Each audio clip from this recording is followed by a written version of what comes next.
Assalamualaikum warahmatullahi wabarakatuh. Halo sobat pendengar, kali ini saya bersama rekan-rekan saya yang beranggotakan 4 orang. Di antaranya ada saya sendiri yang bernama Radi Rahman dengan NPM 115 dan Ridho Husni Hodo dengan NPM 173 dan Raihan Hidayat dengan NPM 92. Lalu terakhir Muhammad Ilham dengan NPM 125.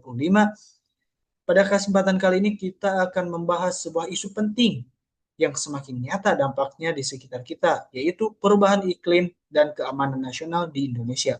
Mungkin sebagian dari kita berpikir bahwa perubahan iklim hanya soal cuaca panas, hujan yang tak menentu, atau naiknya permukaan laut. Namun tahukah kamu bahwa perubahan iklim juga bisa mengancam stabilitas dan keamanan nasional suatu negara? Nah, mari kita bertanya tentang apa sih kebijakan-kebijakan pemerintah untuk menghadapi hal-hal tersebut. Kepada saudara Ilham, saya persilahkan. Baik, terima kasih. Pertanyaan yang cukup menarik ya terkait kebijakan-kebijakan pemerintah Republik Indonesia yang saat ini terkait perubahan iklim dan keamanan nasional. Sebenarnya ada beberapa kebijakan-kebijakan yang dilakukan oleh pemerintah dalam kaitannya dengan perubahan iklim dan keamanan nasional. Kebijakan tersebut mencakup langkah-langkah mitigasi, adaptasi, serta penguatan kapasitas nasional. Yang pertama untuk kebijakan pemerintah itu sendiri yaitu pembangunan berketahanan iklim atau yang disebut dengan PBI. Dalam RPJMN atau yang disebut dengan Rencana Pembangunan Jangka Menengah Nasional tahun 2020 sampai 2024, yang di mana kebijakan ini fokus diarahkan pada penguatan ketahanan terhadap dampak perubahan iklim di sektor perairan, pertanian, kesehatan, serta pesisir dan laut. Nah, dalam kebijakan ini pemerintah juga memperkirakan kerugian akibat bencana terkait iklim, yang di mana kerugiannya cukup besar sekali, mencapai di angka 22,8 triliun untuk per tahunnya. Dengan fokus ini, eh, dengan fokus mitigasi untuk mencegah krisis pangan dan bencana lingkungan yang dapat mengancam stabilitas nasional. Adapun kebijakan kedua yang ditetapkan oleh pemerintah dalam menghadapi masalah ini yaitu strategi ketahanan iklim. Pemerintah dalam dokumen Rencana Pembangunan Jangka Panjang Nasional atau RPJPN tahun 2025 hingga 2024 menetapkan visi negara Nusantara berdaulat, maju, dan berkelanjutan. Nah, strategi ini mencakup penguatan infrastruktur dan pendanaan dengan melibatkan masyarakat secara aktif. Sudah pasti hal ini bertujuan untuk memperkuat resiliensi nasional terhadap ancaman iklim dan dampaknya pada keamanan. Mungkin itu argumen yang dapat saya sampaikan terkait kebijakan-kebijakan pemerintah Republik Indonesia untuk menghadapi perubahan iklim dan keamanan nasional. Selanjutnya saya persilakan kembali kepada moderator. Mungkin jawaban dari saudara Muhammad Ilham sudah sangat cukup, tapi apakah ada tambahan dari saudara-saudara sekalian? Izin menambahkan ya moderator untuk tadi yang sudah dijelaskan oleh Muhammad Ilham tentang kebijakan pemerintah RI yang saat ini terkait dengan perubahan iklim dan keamanan nasional. Saya ingin menambahkan cukup dua kebijakan lainnya. Yang pertama itu pembangunan rendah karbon dan ketahanan bencana. Program ini menjadi salah satu prioritas nasional keenam dalam Rencana Pembangunan Jangka Panjang Nasional. Pendekatannya melibatkan integrasi ilmu pengetahuan, kebijakan, dan layanan untuk mendorong adaptasi terhadap perubahan iklim. BMKG juga menekankan pentingnya sinergi antara kebijakan berbasis bukti dan inovasi ilmu pengetahuan untuk menghadapi tantangan iklim. Terus yang kedua, ada program adaptasi militer. Program ini meskipun tidak disebutkan secara eksplisit dalam kebijakan publik, militer memainkan peran strategis dalam program adaptasi perubahan iklim, termasuk melalui respons cepat terhadap bencana hidrometeorologi yang berpotensi meningkatkan keamanan nasional.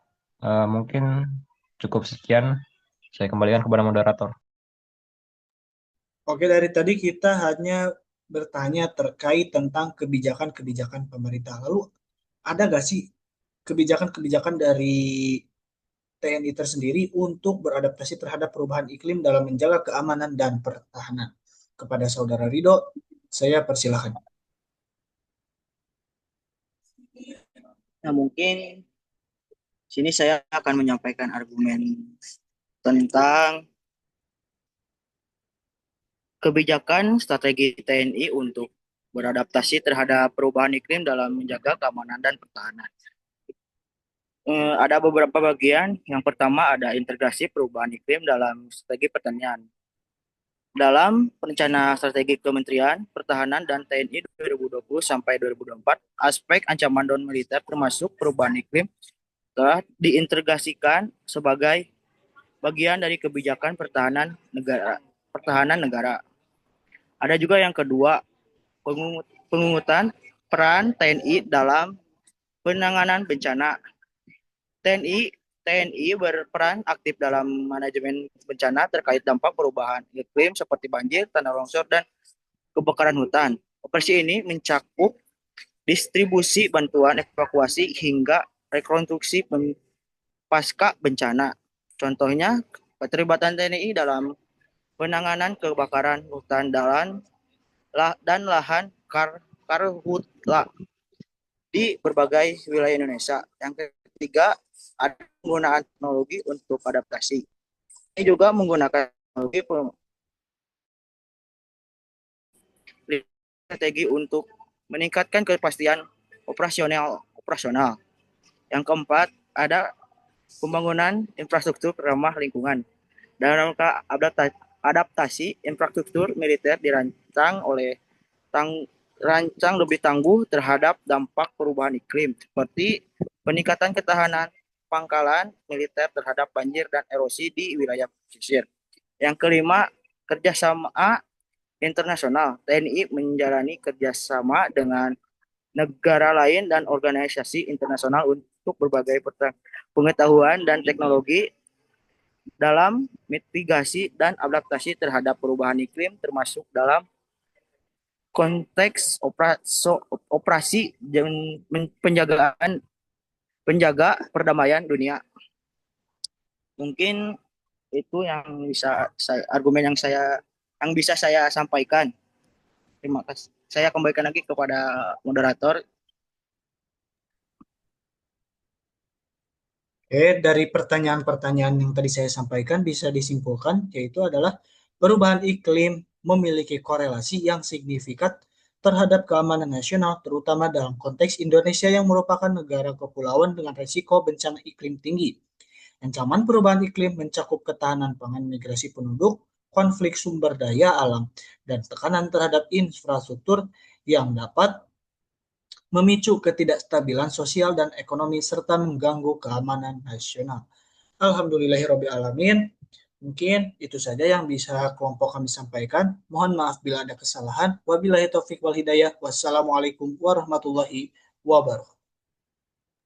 Waalaikumsalam warahmatullahi wabarakatuh. Waalaikumsalam warahmatullahi wabarakatuh.